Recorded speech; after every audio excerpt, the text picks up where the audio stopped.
Salam saudara yang terkasih dalam Tuhan Yesus.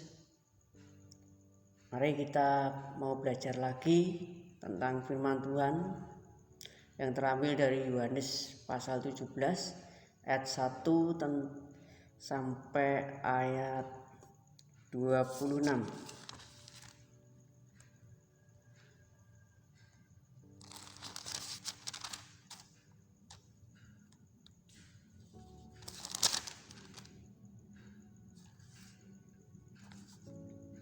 Sebelumnya kita mau berdoa dulu.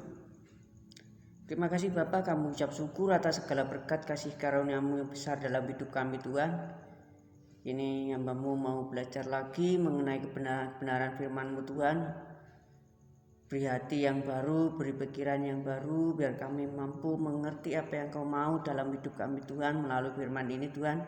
Dan beri kekuatan pada kami sehingga kami mampu melakukan dalam kehidupan kami demi kemuliaan nama-Mu Tuhan. Tuhan, kuserahkan segala doa permohonan ini dalam kuasa-Mu, hanya di dalam nama Tuhan Yesus hamba-Mu berdoa. Amin. Ya, sebelum kita mau baca, saya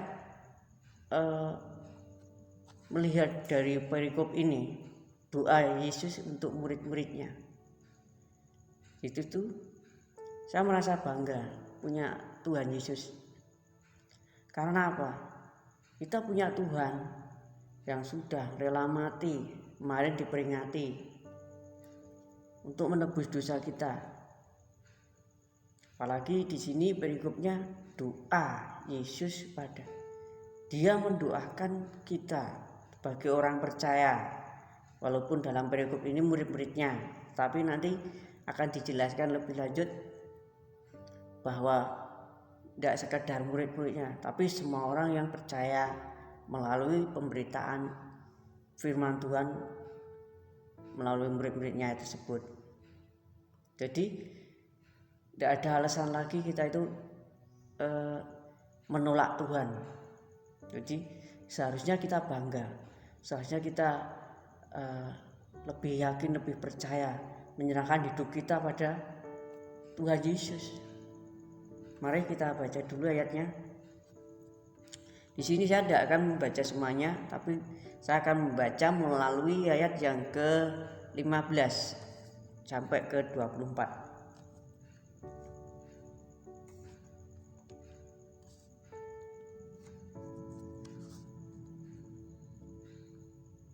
Perikopnya doa Yesus untuk murid-muridnya. Aku tidak meminta supaya engkau ini Allah Bapa ya, engkau mengambil mereka dari dunia, tetapi supaya engkau melindungi mereka daripada yang jahat. Mereka bukan dari dunia, sama seperti aku bukan dari dunia. Kuduskanlah mereka dalam kebenaran.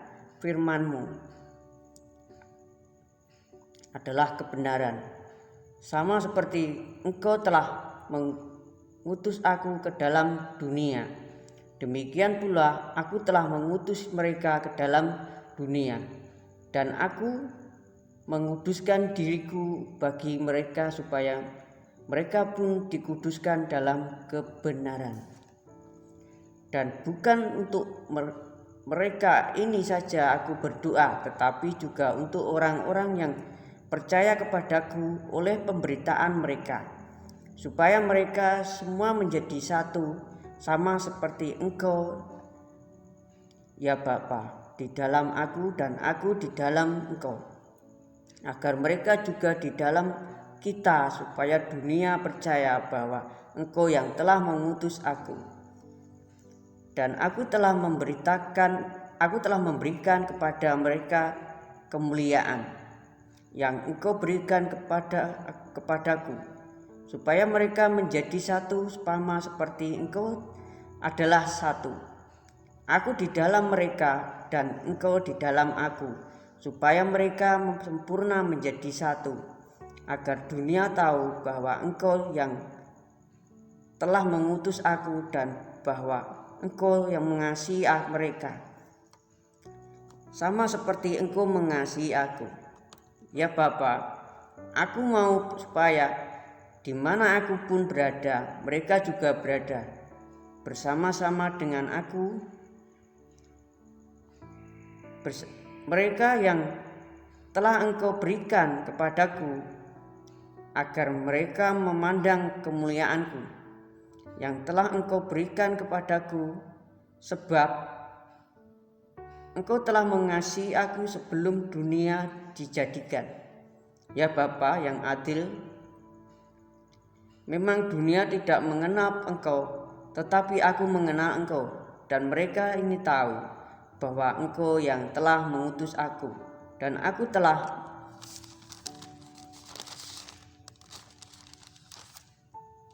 memberitahukan namamu kepada mereka, dan aku akan memberitahukannya, supaya kasih yang Engkau berikan kepadaku ada di dalam mereka dan aku di dalam mereka.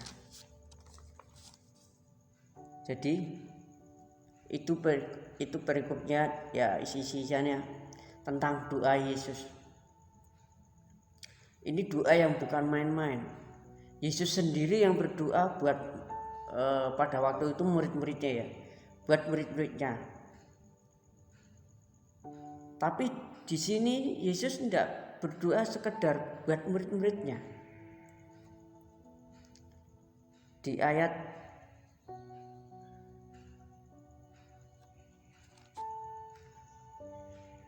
yang ke-9,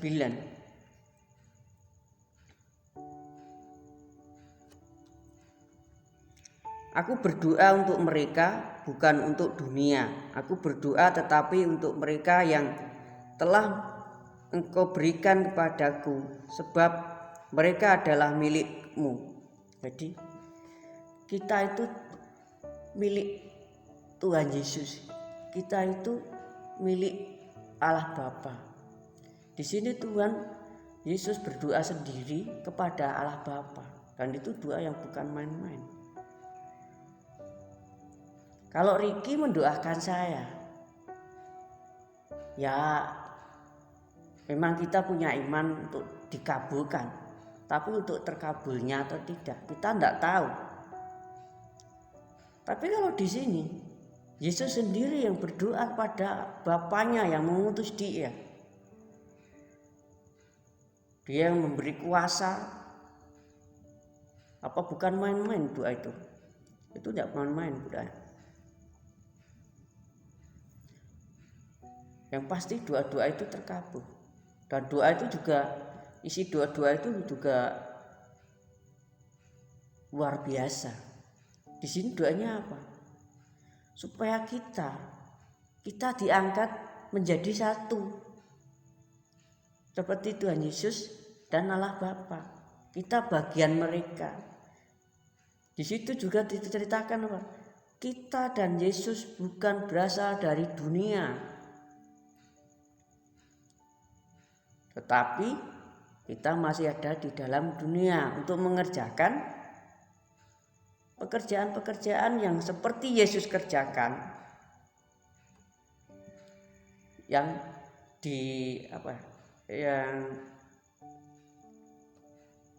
pekerjaan yang diberikan Allah Bapa kepada Yesus. Jadi kita juga mengerjakan pekerjaan yang diberikan Yesus pada kita. Dan doa ini dilakukan sebelum Tuhan Yesus diserahkan. Sebelum Tuhan Yesus mati kayu salib. Jadi Tuhan berdoa. Dan setelah itu kemarin baru diperingati Jumat Agung Paskah, hari Pentakosta, di mana Tuhan naik ke surga. Dan Tuhan naik ke surga tidak lepas. Dia memberikan apa? Penghibur bagi kita, yaitu Roh Kudus. Tujuannya apa? Supaya kita di dalam dunia ini selalu kuat, selalu menang, dapat kemenangan.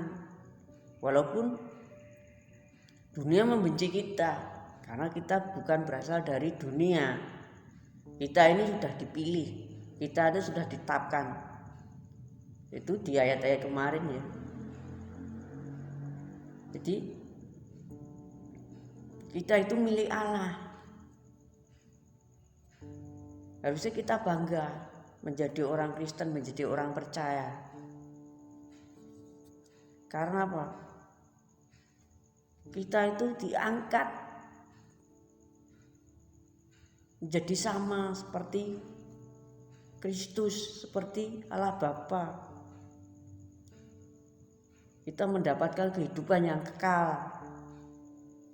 Besok kita bersama-sama di surga memerintah sama-sama dengan Allah Bapa. Kita baca di ayat yang ke-11 ya.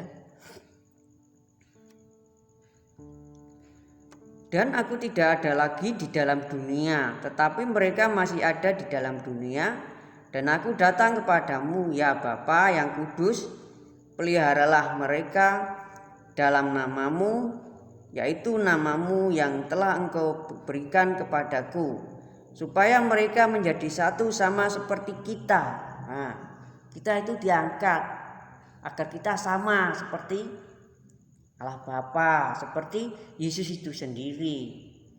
Harusnya kita bangga. Kita punya Yesus yang luar biasa itu. Jangan sampai Yesus itu kita tinggalkan.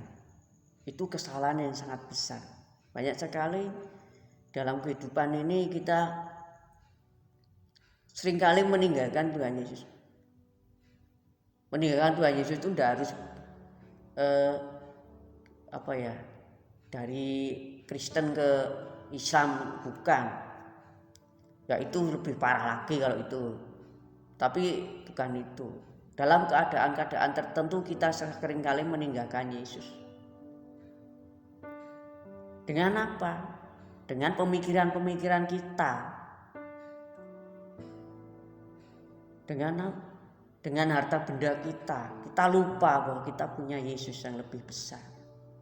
Bahwa kita lupa bahwa semua itu dari Tuhan. Untuk apa? Untuk kemuliaan namanya, bukan untuk diri kita. Dan kita sering lupa bahwa kita itu sebagai orang-orang percaya yang menerima kebenaran firman Tuhan, kita lupa bahwa kita bukan dari dunia. Bahkan di ayat ini kita akan dibenci dia di dunia. Jadi semua ayat sudah, Tuhan itu sudah komplit memberikan semuanya. Mau ditinggal Yesus saja didoakan, minta ke Bapa untuk memelihara. Setelah meninggal naik ke surga, diturunkan Roh Kudus sebagai penghibur, sebagai yang menolong dalam kehidupan kita agar kita tidak keluar jalurnya Kristus.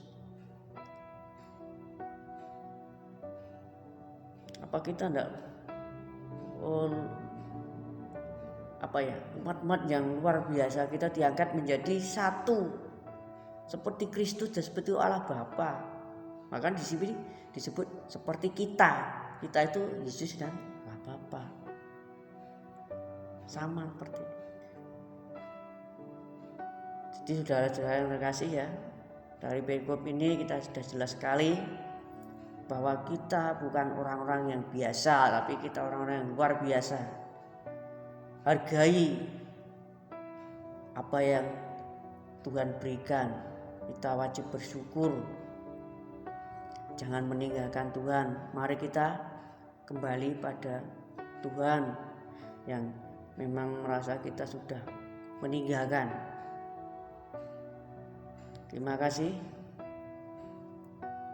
untuk firman pada hari ini yang bisa saya sampaikan, yang bisa saya ungkapkan.